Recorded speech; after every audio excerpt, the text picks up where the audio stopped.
So you just were touching on what I've been talking about a lot, actually, with the two political parties. So, for example, in New Hampshire, they had, because of the population, there were 17 delegates. Mm-hmm. So, because of the apportionment of the ballots, the votes that each candidate got, Jimmy Carter ended up with 15. Mo got only 2. There was me and Katie Hanna. We were both from Keene. Anyway, so we went to the convention, and we went to all the parties and had a good time anyway, because they knew that we were all going to vote for Jimmy Carter anyway, and vote for acclamation like they do after the thing, because, you know, you want to unify the party and go after, who was it that year? Reagan! Yeah, Reagan. It was going to be Reagan that year. So anyway, but yeah.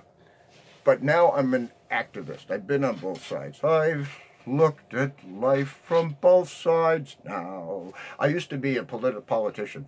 When I moved to my current address 9 years ago, I enrolled as unenrolled. I'm not partisan anymore. Mm-hmm. I find fault and give credit on both sides. Mm-hmm. Too bad the Republicans have this particular standard bearer. But then Hillary had her problems too. But anyway, you try to find that middle, which is why I always go for the Udall type of candidate. Yeah.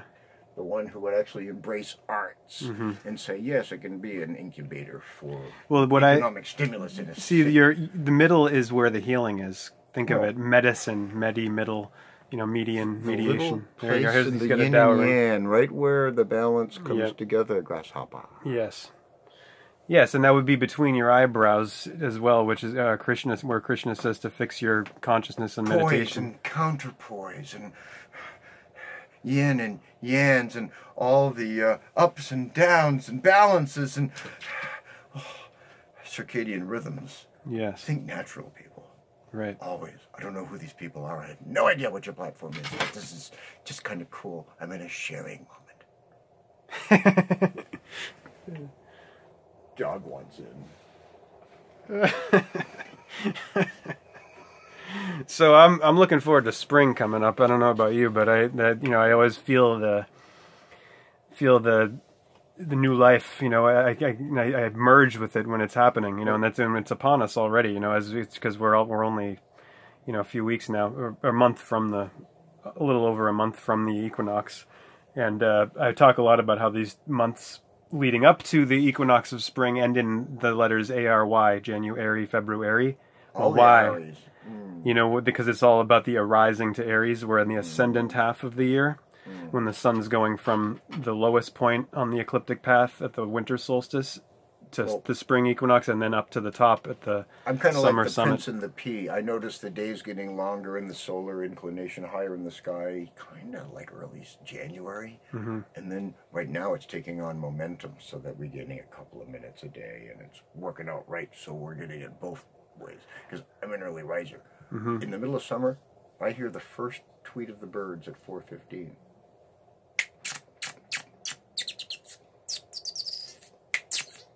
Just like a switch. That's your alarm clock. I haven't used one in 15 years. So I have a circadian rhythm. Yeah. I sleep for 5 hours. I wake up usually by like 5:30 in the morning, and it's time to turn on the news, see if the big one's dropped. If it hasn't, maybe I'll go to work today. Yeah. You gotta take the big view first, and then get on with your day. Well, because we don't know that it could. It's always possible now. I've woken up to more bad news when I first turn on my electronics. Like, whoa. Yeah. I remember Bobby Kennedy. That was first thing in the morning. Yeah. 1968. Yep. What day in 1968 was that? Was during the primaries. It was June. June, right? Because I remember it was in a senior. No, I never was a senior in high school. I dropped out after a junior. So I was a junior in high school. And I remember coming in and the earth science teacher, Mr. Tremblay, saying, well, I assume everybody's heard the news. And he just said, enough said, but Tremblay. Terrible to have it happen in the same family so often. Within 5 years, and and then the brother before John we all too. Remember Joe? Right. He came Well, down I in a don't plane. remember that, but he was the first. That was one they World always War talked II. about. Yeah, he was a war hero. Right. He was the one that old man Joe Kennedy wanted to be president. Right. And then Jack reluctantly took over that role afterward. But Sickly but smart. That's what it's a hero or hero too. So you got the bones for it. Right. Stiff window. Very sickly too. I mean, that's the thing that most people don't know or more people know now. But the extent of his sickness was severe. Well, I mean, and all the drugs they hit him on. Right. Not to make him altered, because remember, medication doesn't necessarily mean altered. Right. We all know that. Right. But he had pain in his back. Very so bad he had pain. things to neutralize that. He was wearing a brace. The famous rocking chair was all because of it. Right. And you can tell when you see him going upstairs and that sort of thing. I read the biography about him. I talk a lot about how my birthday is the same as JFK's and my father's birthday is the day of the assassination. And my coming to consciousness about politics and about world affairs, a lot of it happened due to my viewing of the Oliver Stone film JFK, and then the Malcolm X. JFK with you. What's that? It's 6 degrees of JFK. Yes, with you. exactly, and so and I don't know what it means, but I do know that there's something there, and I know that synchronicity is like a pointer. It's like saying, hey, there's something here. Go into it. Look at it, and that's what I've done, and I do feel that, and I feel such a sympathy with his thinking, especially the speeches that all of his speeches were about about global disarmament. That was his thing. It was hey, mankind must put an end to war. A war will put an end to mankind. Hey, you do him pretty good. Thanks. Yeah. But that's down to the JFK library. By the way, one of the favorite things. Oh yeah, I love that. I've been there. Yeah. But the favorite thing that I do. I went to the 100-year anniversary. I go down usually when I have guests visiting from out of town, and I say, don't miss. Right. I mean, let's go. It's a nice afternoon, and it's pretty out there. Oh yeah, and Columbia Point. That but viewing. My favorite thing is when you go and you sit down and you'll see JFK doing what he liked to do best: interviews with the press. His interviews were clever. They were fun. He had a good dialogue with the press. I think he's had the best relationship with the press of any president in my lifetime. Mm-hmm. Now, I'm very old. Mm-hmm. I mean, this one we got now, Yes, right. He's a Nixonian effigy. Yes. And the thing with JFK was that with he recognized the role of the press. It's called the media because it's an intermediary. It's a middleman between the public. He was the first TV president. Remember, right. Up till then it was always press and then radio up until Eisenhower, and then you started getting glimpses in newsreels. But JFK was the first one you could see in the evening news because things were getting to be quick, to be broadcast quickly from footage that was just done. And then, oh my God, live was coming in. That's what cost Nixon. He was sweaty and nervous, and he had a shadow. Yeah. Not at 5 o'clock. He had to shave 3 times a day, and he was all sweaty and 5 o'clock shadow on live TV, and everybody when they cut over to the handsome young guy from Massachusetts who was kind of charming. And they said, well, who I don't know what they're talking about, but who's the more likable? Right. That's what it boils down to. Right, and then now we've reached this with this apex of the politics of persona. I'm going to introduce your viewers to Simon. Okay. Here, come in, Simon. Come on. I dog sit. By the way, can I talk about this chair I'm sitting in? The what? The chair I'm sitting in. Yes, please. Yes, Simon, here. Come on. You come up. Here. Come on. Come on. Come on. Come on. Come on. So. You have another visitor as well. Oh, yes. He just called me to tell me that the cinematographer, what are you doing? Weblogging? What is this? Oh, podcasting. This is my television. Hi, Richard. Program. This is Kyle. Hi, Richard. Nice to meet you, sir. Nice to meet you. Richard's my high guy. That means he's fearless to do things gutters and high trees, and he's an arborist and all that stuff.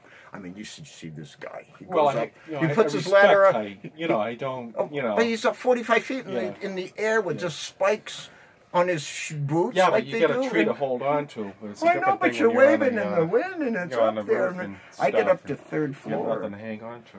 Yeah, the ladders and stuff. That's frightening. So, yeah, you got to have respect for that, for height.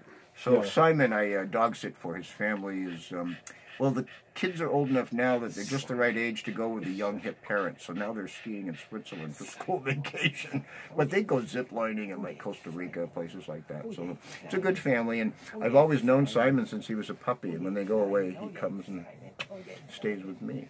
And we'll make sure they get a lick for this, because you're a star, aren't you?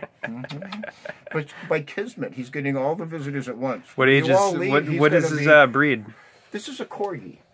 Notice the short legs, and he's obviously fearless.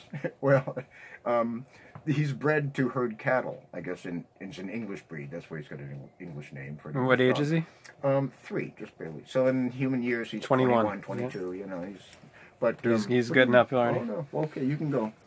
Wendy said she Go, had to go get play with going, him while so- we finish this interview, because I'm Yeah. just getting to the Wendy, chair. Wendy left. Yeah, we Oh, she did? only got Okay. four more minutes. Yeah, well, the chair, we have to wrap this up with the chair. This chair, it might look a little worn, but this is not only a family heirloom, because my late Aunt Zoe used to sit in this as her favorite chair in her living room. And then it got to be one that I used every time I had a political campaign office. I'd have the chair in front of my desk, and it would be sitting there. And so let me tell you some of the names of the people who have sat in this chair, which is why I don't really want to cover it, because the essence of their reality is here.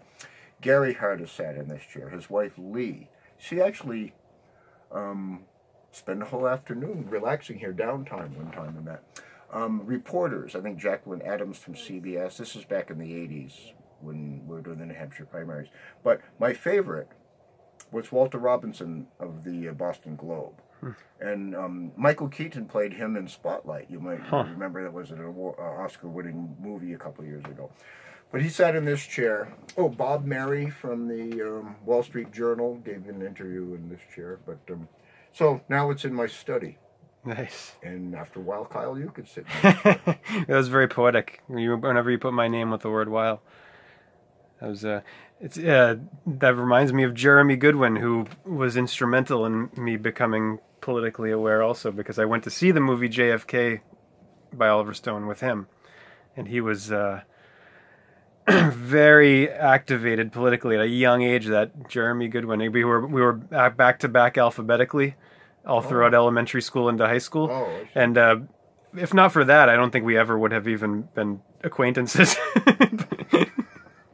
I'm Jeremy. If you're watching this, I'm just. So, Kyle, I guess you got to wrap this up. Yeah, But we're this at the is end. where I do some interviews with. Oh yes, back to my show. I do a little bit of interviewing of an entertainment segment. So I highlight entertainers. Some musicians sometimes come on, singer-songwriters, comedians. But there's always an informational segment. So we demonstrated CPR on my show a few. Oh, cool. It's called Cal's Whirled. Cal's World on YouTube, right? WHIRLED exclamation point. I think I'm YouTubeable and Googleable. I'm in different formats, but Okay. you could check Lynn Community TV in Lynn, Massachusetts. Go to their website and there's archives to follow the navigation and find me. All right, sweet. Thank you, Calvin. It's been a delight.